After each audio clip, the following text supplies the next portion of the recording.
আজ আমরা সবাই মিলে এখন করছি ন্যাড়া পোড়া। আর ভিডিওটা তো কালকের, তোমরা বুঝতেই পারছো, কারণ আজ তো দোল, কাল ছিল ন্যাড়া পোড়া।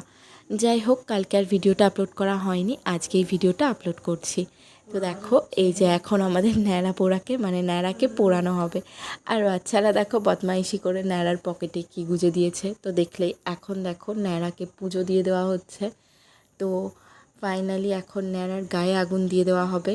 আর এই দেখো, এই হচ্ছে ন্যাড়া পোড়ার দল, মানে এরা অনেক কষ্ট করেই কিন্তু ন্যাড়া পোড়াটাকে বানিয়েছে। আর দেখো, এই যে এখানে ডিঙ্কা থালা বাজাতেই ব্যস্ত, ওইদিকে ওই যে সৌমিক। আর এখন দেখো ন্যাড়ার পকেট থেকে সেই জিনিসটাকে বের করে দেওয়া হলো, কারণ আগুন জ্বালানোর পরে তো ফেটে যেতে পারে, তাই জন্য। আবার বদমাইশি করে দেখো ন্যাড়ার পকেটে দিয়ে দিচ্ছে একটা টমেটো, আদৌ তো টমেটোটা আর খুঁজে পাবে না, তবুও ওরা দিয়ে দিল নিয়ম রক্ষার জন্য।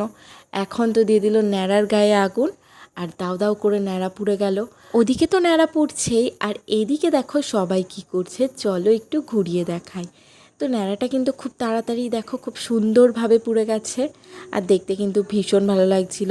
তো অনেক দিন পর এইরকম ন্যাড়া পোড়ানো দেখলাম। ছোটোবেলায় তো আমরা অনেক করতাম, কিন্তু এখন তো আর এসব হয় না। তো যাই হোক, এই দেখো ডিঙ্কা তো এদিকে থালা বাজাচ্ছে।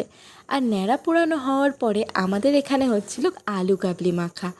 যেহেতু ওখানে আর আলু সিদ্ধ দেওয়া হয়নি, টমেটো সিদ্ধটা নিয়মের জন্য দেওয়া হয়েছিল, মানে টমেটোটা দেখলেই পকেটে দেওয়া হলো।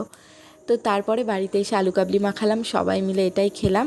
আর এই দেখো, এরা মিলেই কিন্তু ন্যাড়া পোড়াটা বানিয়েছিল। আর এই হচ্ছে আমাদের ন্যাড়া পোড়া। চলো টাটা।